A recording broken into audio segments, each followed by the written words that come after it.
Hi. അപ്പോ ഞാൻ വന്നിട്ടുള്ളത് 10ാം ക്ലാസ്സിലെ മാത്സിലെ 10ാമത്തെ ചാപ്റ്റർ ആയിട്ടുള്ള സർക്കിൾസ് ആൻഡ് ലൈൻസിനെ കുറിച്ചിട്ട് ഡിസ്കസ് ചെയ്യാനാണ്. ഓക്കെ, ഇതൊരു സിമ്പിൾ ചാപ്റ്റർ ആണ്. നമ്മൾ ഓൾറെഡി 2ാമത്തെ ചാപ്റ്റർ ആയിട്ടുള്ള സർക്കിൾസ് ആൻഡ് ആംഗിൾസ് പഠിച്ചതാണ്.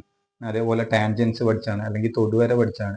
ഓക്കെ, അപ്പോൾ ഇതും ശരിക്കും പറഞ്ഞാൽ കഴിഞ്ഞ വർഷം വരെ ഈ ഒരു ചാപ്റ്റർ, ഈ 2 ചാപ്റ്ററും പാടെ ഇൻക്ലൂഡഡ് ആയിട്ട് വന്നിരുന്നതാണ്. അപ്പോൾ അതിൽ നിന്ന് രണ്ടൊന്നും പാടെ കട്ട് ചെയ്തിട്ട് പുതിയൊരു ചാപ്റ്റർ ഉണ്ടാക്കി.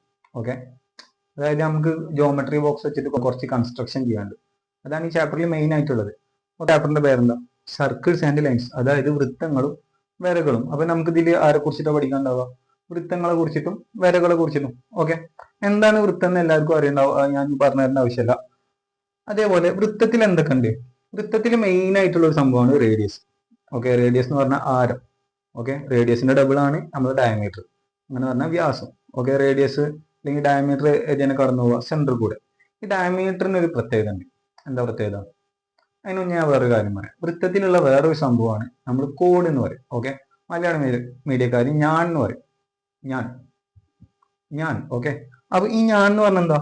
വൃത്തത്തിന്റെ അല്ലെങ്കിൽ സർക്കിളിന്റെ 2 പോയിന്റ് മീറ്റ് ചെയ്തിട്ട് നമ്മൾ ഒരു ലൈൻ വരക്കാന്നുണ്ടെങ്കിൽ അതിനെയാണ് നമ്മൾ ഞാൻ എന്ന് പറയാം. നമുക്ക് എത്ര ചെറിയ ലൈൻ വേണമെങ്കിലും വരക്കാം.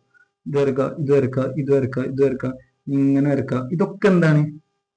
ഞാനാണ്. ഓക്കെ, ഇതിൽ ഏറ്റവും വലിയ ഞാൻ ആരാ വരിക? എനിക്ക് ഏറ്റവും വലിയ കോഡ് ആരാ വരിക? ഏറ്റവും വലിയ കോഡാണ് നമ്മൾ സെന്റർ കൂടെ വരക്കണം, നമ്മളെ ഡയാമീറ്റർ. ഓക്കെ, അപ്പൊ ഡയമീറ്റർ ഒരു കോഡാണ് ചോദിച്ചാൽ എന്താണ്?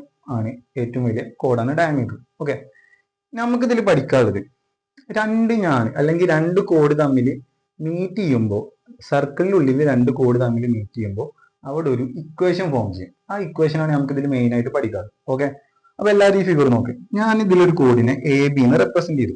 ഓക്കെ, അതിന് പേര് കൊടുത്താണ് എന്ത്? A B. അതേപോലെ വേറൊരു കോഡ് മീറ്റ് ചെയ്തിട്ട് പോകണം. ആരെ? എ ബിനെ മീറ്റ് ചെയ്തിട്ട് പോകണം. ആ കോഡിന് ഞാൻ എന്ത് കൊടുത്തു? സി ഡി എന്ന് പേര് കൊടുത്തു.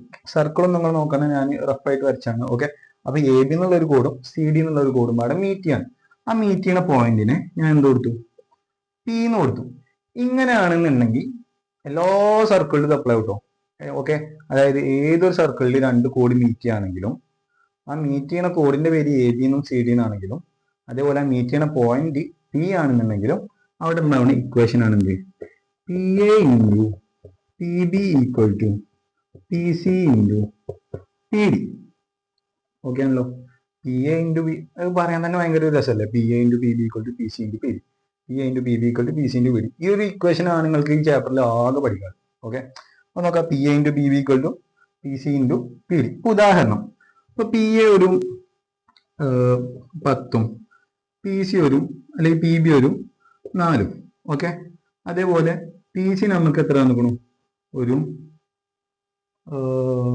എത്ര പറയാം? 20 നമുക്ക് വിചാരിച്ചു. ഓക്കെ, അതായത് P A into P B equal to P C into P D ആണ് നമുക്കറിയാം. പി എത്രയാണ്? പി എ 10ആണ്. അപ്പൊ പി എന്റെ അവിടെ എന്ത് ചെയ്തു? 10 ഇൻറ്റു പി ബി എത്ര? പി ബി 4ആണ്. ഈക്വൽ ടു പി സി എത്ര? പി സി 20ആണ്. അങ്ങനെയാണെങ്കിൽ പി ഡി നമുക്ക് അറിയില്ല. നമ്മൾ എന്ത് ചെയ്യണം? പി ഡി കണ്ടുപിടിക്കണം. എളുപ്പമല്ലേ പി ഡി കണ്ടുപിടിക്കാൻ? എന്ത് ചെയ്യുക? 10 ഇൻറ്റു 4 എത്രയാണ്? 40ആണ്. Okay, equal to 20 P D എന്നാണ്.